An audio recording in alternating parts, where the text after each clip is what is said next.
We're on the road to the lost city. We're gonna go adventuring.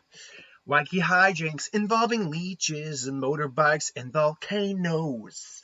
Uh, Lost City, the newest comedy to come out in a while. I think Dog was the last one that come out, and that actually did okay at the box office. I'll have to see what this is made on. But this is one where I'm like, okay, I can't wait for this film to come out now because I'm looking forward to it, but so I can stop seeing the trailer in front of. Literally, they stuck this trailer in front of every movie I went to, or nearly every movie. There's maybe a small percentage of movies I saw that it didn't have this trailer attached to it in some fashion, shape, or form. But look, it came, it's here. What did I think of it? Look, I didn't have the highest. I thought the trailers were all right, but I didn't think they were all that funny. Me and my girlfriend went to go see it, and it's actually pretty funny. It's actually a good time. It's got some, as a structured story with a beginning, middle, and end. The plot is this. It's completely absurd. A trashy romance novelist who apparently is actually very smart, has degrees, all that, lost her husband, and she writes these novels, can translate these amazing translate these hieroglyphics and stuff like that, is kidnapped by Harry Potter to go and find this city in a crown, whereas Channing Tatum or Magic Mike has to go and, with the help of insert Tyler Durden, because I was just watching a cinema therapies thing on Fight Club, so that with the help of Tyler Durden, go save her from Speed. I can't think of the name of her character, but yeah. Okay, like I'm oversimplifying, but yeah, look, Daniel Radcliffe kidnaps her to go help him find this city, and her cover model has to go and help her. That is the dumbest, with the help of Brad Pitt, because we see Brad Pitt's in the trailers, we know he's in the movie. That is the dumbest sounding plot ever, and admittedly, it is dumb. But it gets a solid amount of these characters are very likable overall. Sandra Bullock's character, she's like an introvert. She's lost her husband, so she's very kind of just nihilistic, kind of. Whereas Channing Tatum's very, optimistic, very friendly. Not the brightest, but he's not. So there's a thing here in the movie where she is actually very intelligent, and he's clearly attracted to her. It's not the same way. And spoilers, they kind of end up together at the end. I'm sorry if that's a spoiler for you, you have not seen a romantic comedy ever in your life. If you could not figure out that's how that ended. But she makes this comment in a scene that was cringy as hell. Oh God, was that cringy? My girlfriend and I were just like, oh God, stop this. It involves a press tour they're doing, and oh, does it get cringy. But she talks about being a sapiosexual. She's not attracted to physicality. She's attracted to intellectual, to the intellectual aspects of a person, and he's portrayed kind of as a dunderhead. But when you really actually break it down in the movie and watch how he interacts with her, watch how he speaks with her, he's actually not that unintelligent. In fact, he's not even that dumb. In fact, I'd say he's probably he's probably around average, if not a little bit more clever than average. It's just that comparatively to someone like her who could pretty much be considered a genius or at least a high IQ, he comes off like an idiot. And he does kind of, not truly call her out on it, but does point it out to some degree. He does call her out on the hypocrisy a little bit. And yeah, it's character traits like that that does make her kind of, that does make her come off kind of arrogant a little bit, like she's kind of full of herself, honestly.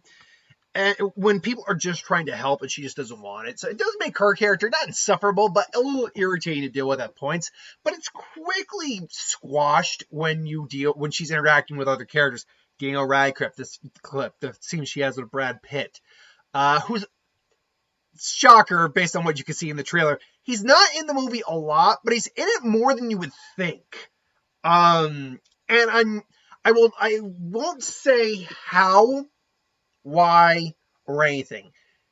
Something that has to do with what happens to Pitt comes back in a mid-credit scene. And it's a funny mid-credit. Me and my girlfriend are going like, oh my God, I did not expect that to happen in the movie. And then we see the mid-credit scene come out. I was like, okay.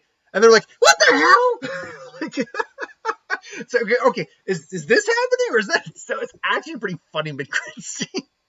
And Brad Pitt's awesome in the movie. Oh my god. Do you keto? No, you don't look like keto. No, good for you.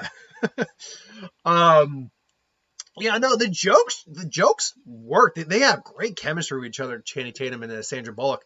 I was eating up everything that was going on with them. The leech scene. Oh my god, the leech scene is hilarious. Like what you see in the trailer is maybe a third or a quarter of that scene. That scene goes on. It goes on quite a bit. I mean, the effects work is all right. There's nothing amazing about it's not designed to be an effects heavy movie. It's a comedy.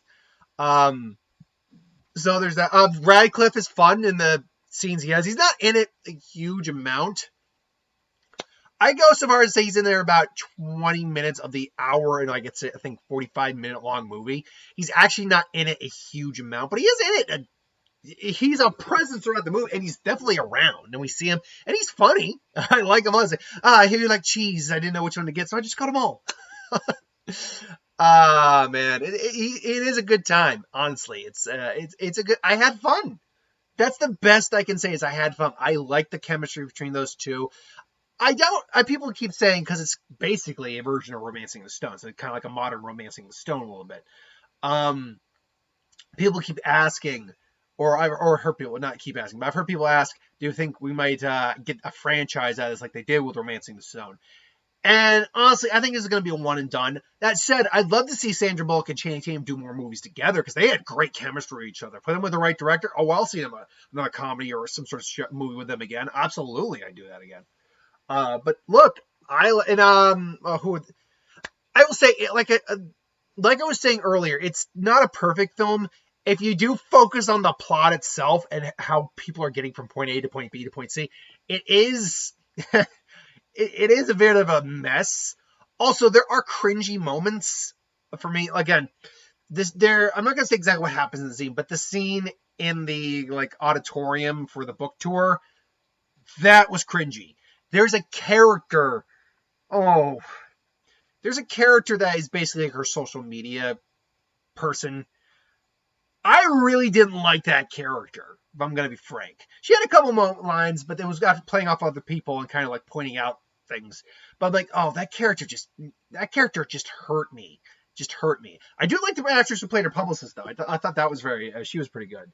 And pretty funny. And she had one of the few more, she had a heartfelt comedic moment where she's talking about how much stress she's under. I haven't been able to nap in 5 years.